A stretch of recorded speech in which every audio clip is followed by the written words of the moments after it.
Drilling fluids touch just about everything in the drilling process. We're here to deconstruct the drilling process and drilling fluid concepts to provide a deeper understanding of our industry. In each episode, we'll share information, talk to interesting people, and maybe share a few stories along the way. Welcome to the Flowline, a production of AES Drilling Fluids, brought to you by Matt Offenbacher and Justin Gauthier. Hey everybody, welcome back to another episode of the Flowline here in our lovely studio as always, and with Matt Offenbacher here. If you've never listened before, welcome. And for those who've listened several times, welcome back. Yes. Feels good to be back. I took a little bit of a hiatus, and man, I come back. We got a fancy new table and chairs, and it doesn't get much better than this. Well, adding to your family, I would say, is maybe a little better, which is why Justin was out. So Yeah. if you're a loyal listener, send him a congratulations, because that's exciting. And I'm studying. I don't see like huge bags under his eyes, so I think he got a little rest. But how are you feeling? Been pretty good. It's for anyone out there who remembers going through the baby stage, it's just a lot of work, a lot of shuffling, trying to help. If you're a family who decides to commit to sleeping in the same room with the baby and your spouse, then you lack a little sleep. But kind of everyone's happy and healthy, which is the main thing. Yeah, absolutely. I think your body naturally forces you to forget the first few months of having a baby, because all the things we sort of were running through between my wife and I leading up to this was this is gonna be tough and that's gonna be tough. But then as my wife's trying to feed, and it's that's all she can do, because anytime she gets up, the baby starts crying because she wants to feed again. It's oh, that's right, I really can't go and do much right now because I'm stuck. So besides that, everything's been good. And the sleep thing is interesting. I have kind of all these sleep hack things that I try and do to maximize the quality of sleep relative to the short hours of sleep. And so I think that's part of it. It might be marginal on the benefit, but I feel like I'm doing everything to maximize the short amount of sleep that I'm getting. So That's wise. yeah, trying to. But anyway, that's you've gone through it, and a lot of folks have. And so you just kind of bite down and power through. But I'm happy to be back. It's good to be back at work. You stay away for too long, you might realize that they don't need you anymore. So I didn't want to stay away for too long, because the show must go on, and here we are, haven't skipped a beat. I feel like we hadn't really skipped any episodes, right? Because we loaded up. No, we loaded up in anticipation. So but you may see us catching up a little bit with similar clothing if you're watching this in the video periodically, as we try and get a few more in the cache. But I thought we'd ease back into it for you and just do a little basic discussion on pH today. How do you feel about that? Yeah, no, again, I think it's good. And it's one of those where, especially when you drill with water-based mud, there's a lot of folks who remember going to mud school and think they remember exactly everything about pH, how to run it, what levels to be at, what, how to test for it properly. And then that leads into alkalinities. But pH in itself, it's, especially when drilling with water-based mud, it's one of the key, it's the key properties that you run, right? Because it can affect a lot of different things. I think it'd be good to kind of break down what pH is and then how it affects drilling fluids, Matt. So let's kick it off, man. What do you think? Yeah, let's do it. All right. Well, let's go. What is pH? What does it stand for, and what's its sort of basic explanation? Well, technically, no one's really sure what pH stands for, because the guy that defined it was sort of scratching his notes. So there is much debate as to what it actually stands for, ironically enough, but we're committed. But in essence, it describes how alkaline, how acidic or basic something is. And how you would describe this, more broadly is, think of your concentration of hydrogen ions and concentration of hydroxide ions. And so the way I like to illustrate this is H+. When we think of acids, hydrochloric acid, HCl, sulfuric acid, H2SO4. So it's got those hydrogens there, and that's what makes it acidic. But when we go more basic, think about caustic soda, CaOH, right? Okay.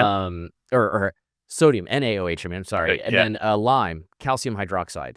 right? Right. CaOH2. So like OH. So we get more basic, right? Um, and then H2O, perfectly neutral. I've got the H and the OH stuck together, H2O, right? Gotcha. Um, and so on that scale of pH, it's actually a logarithmic scale. So when you go from 7 to 8, it's an order of magnitude more OHs or hydroxyls, as you might call them. As you go more acidic, if you go from a 6 to a 5, that's an order of magnitude more hydrogens. So that scale, like, it's pretty extreme to go from one to the other. And we measure that with our water-based fluids. Commonly you might use strips, and there's like a color bar chart. You dip the strip in, you match it up, get a reading, or you might use a glass electrode meter like we have in the lab. It just requires some calibration and maintenance and that kind of thing. Where even if you have that in the field, you want strips to make sure everything is as it should be. But that should give you a reasonable idea of where your pH is. Gotcha. So that's the scale, and then, you know, different mud systems require a different pH. Right. Well, let's start with the most basic. Just on like a general fluid.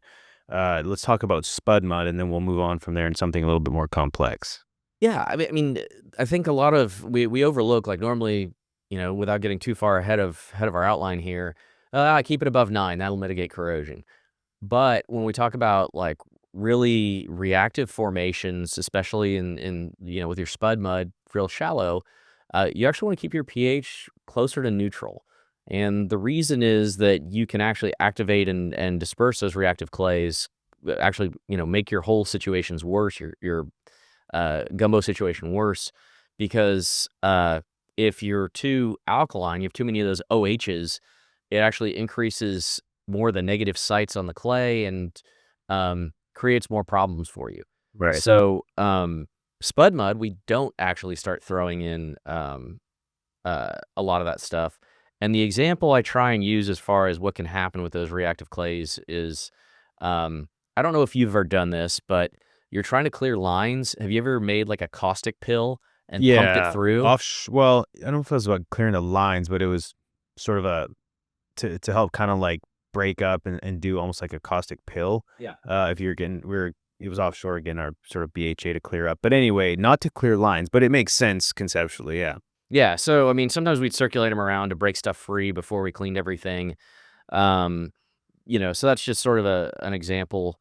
Um, But then we would move into like our more conventional systems and kind of jumping back to that, get the pH up above 9 to mitigate corrosion. But that's also where, a lot of our mud systems like to play in as far as where the products work best. Xanthan gum and some of those other, polymers and that kind of thing. You'd actually want to be in that neighborhood for sort of their best performance.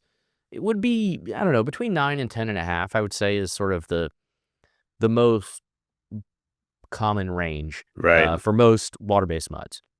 Gotcha. What about a lot of times, and especially the sort of the old school hands where we used black water and sort of like dispersed systems. Why do you typically need something a little in the higher range? Yeah, so for black water, things like, lignosulfonate aren't soluble at a normal pH.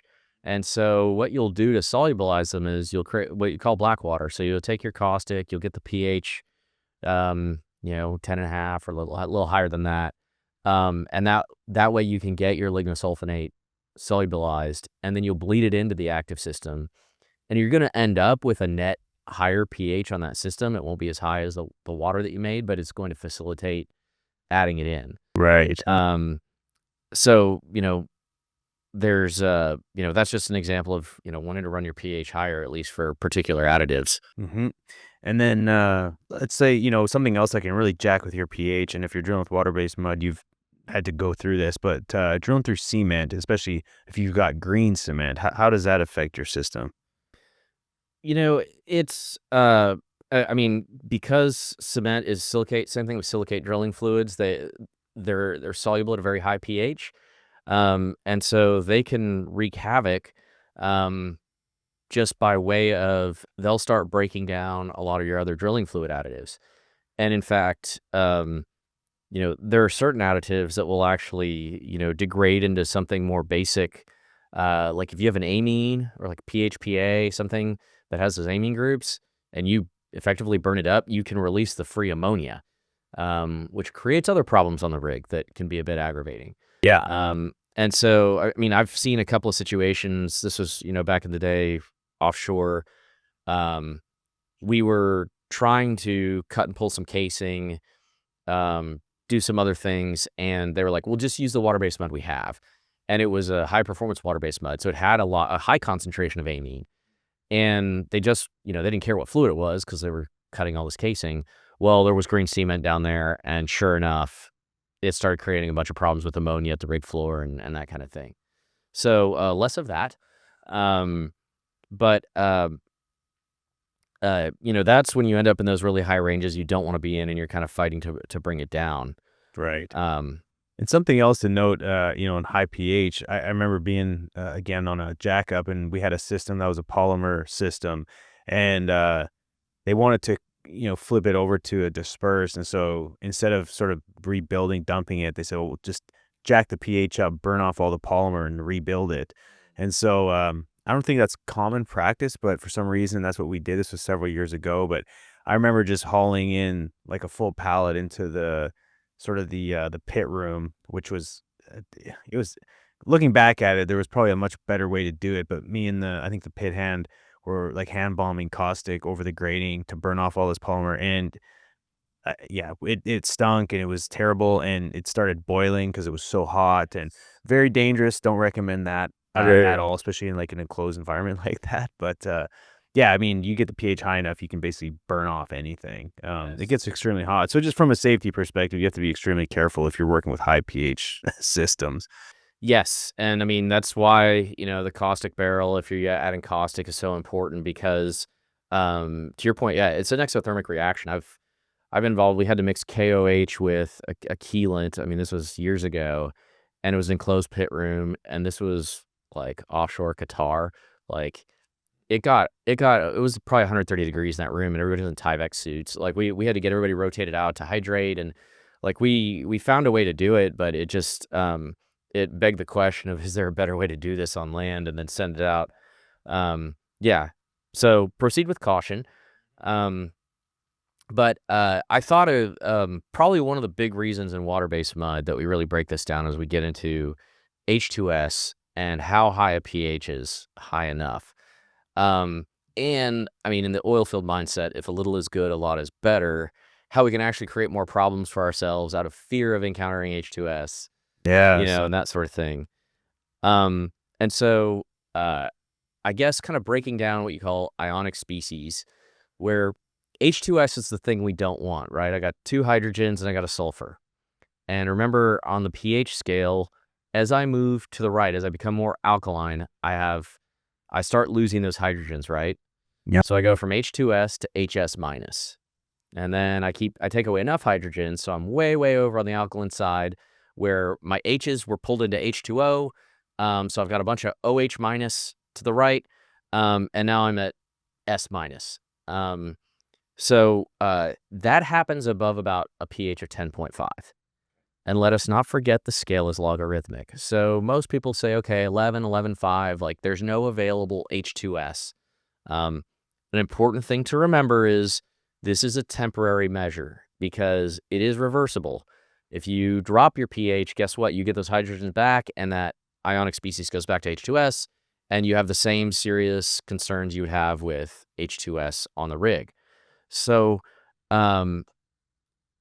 yes, this is a good practice measure, but scavengers, something that will bind up that H2S, waiting up, like stop it from flowing, all those things are just as important in this process. Right. But what we find is folks say, okay, if they tell me 11, I need some margin here.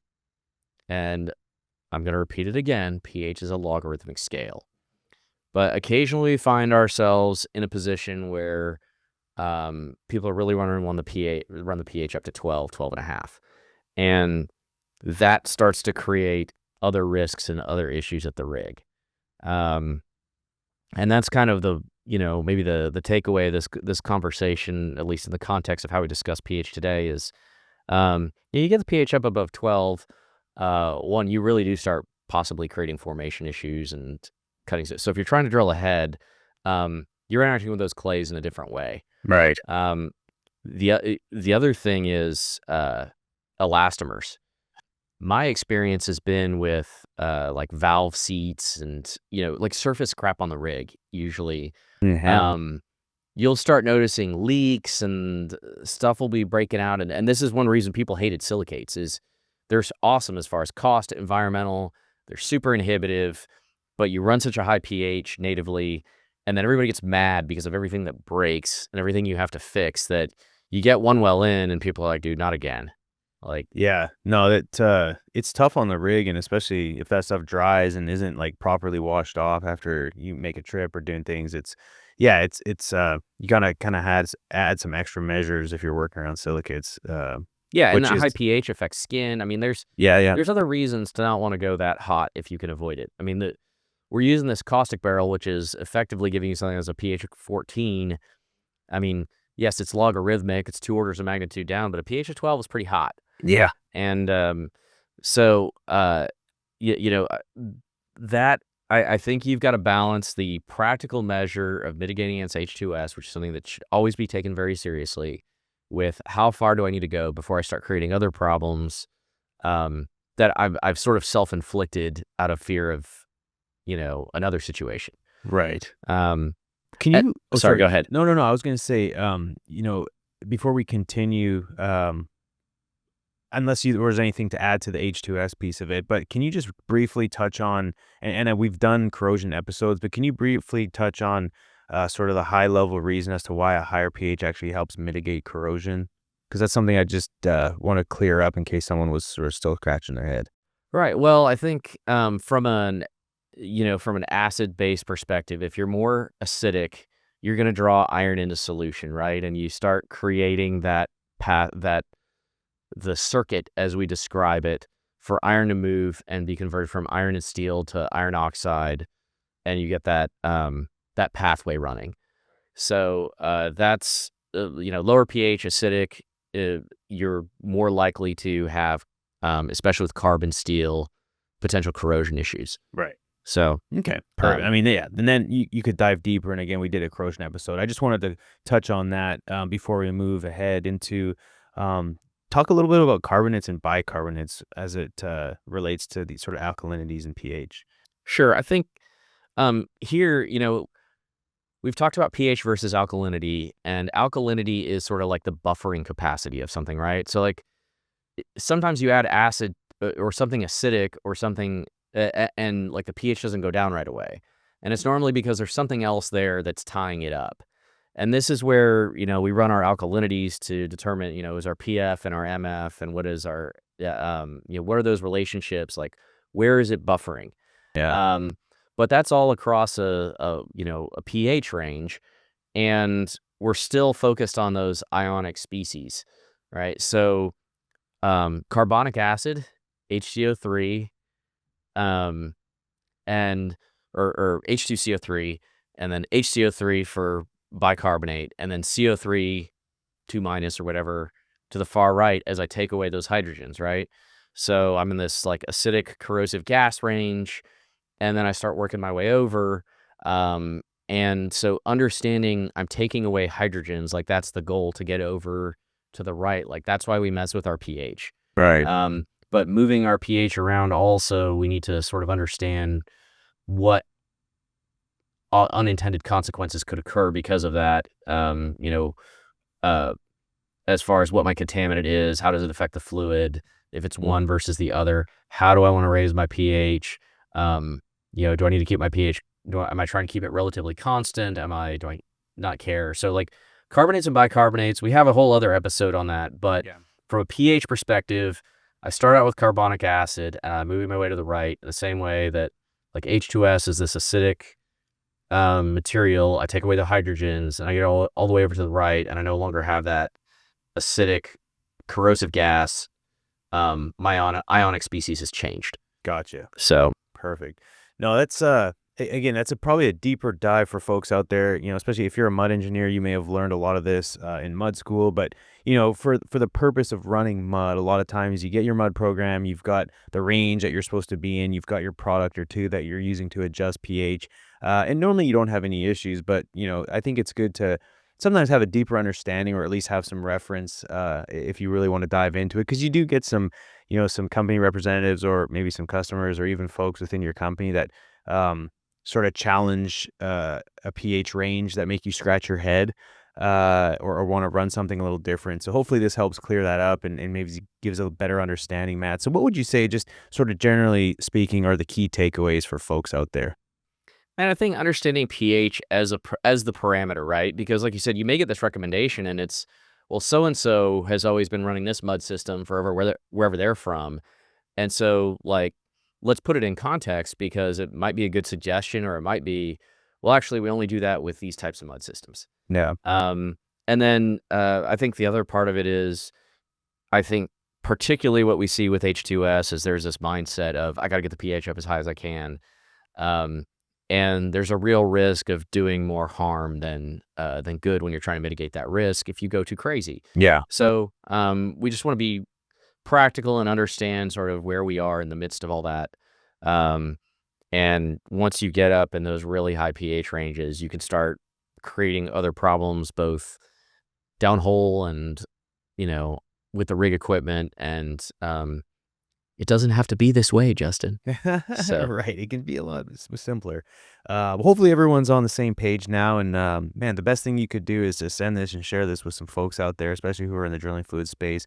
Matt, I don't have any other questions. You wrapped it up nicely, but any closing last words for folks out there? Maybe it's any upcoming events, mud schools, anything worth mentioning out there now that we're kind of wrapping up summer and heading into the fall, right? Well, I will say this. One of our customers, we did a bunch of well site representatives. We did a like 1 day school, did a kind of crew change, right? So did one day and one the following day. And it was just really, it's always a learning experience for me, but it was really helpful. Most of the time we talk to office people. It was pretty cool to deal with them. And we've got another round of those coming up for the same customer. Great. And so, it just really helps me understand where people are coming from, and think of ways where maybe we can be more helpful. Yeah. So I was grateful for that. I'm excited about that. And it looks like it's going to be a very busy fall as usual. So hopefully busy in the right ways. Excellent. Well, appreciate that. And for everyone listening, thanks for subscribing, listening, and sharing.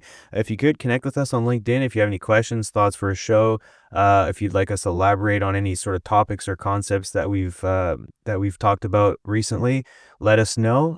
Look us up on, again, the website, ton of information on there. And until next time, folks, cheers. Appreciate it. Take care. Thanks for listening. Please tune in next week for another exciting episode of the Flowline. And remember, may your returns always be full and your trips always smooth. Views expressed in this program belong to participants and not their employees. The program is for informational purposes only and cannot take the place of seeking professional advice. Copyright AES Drilling Fluids.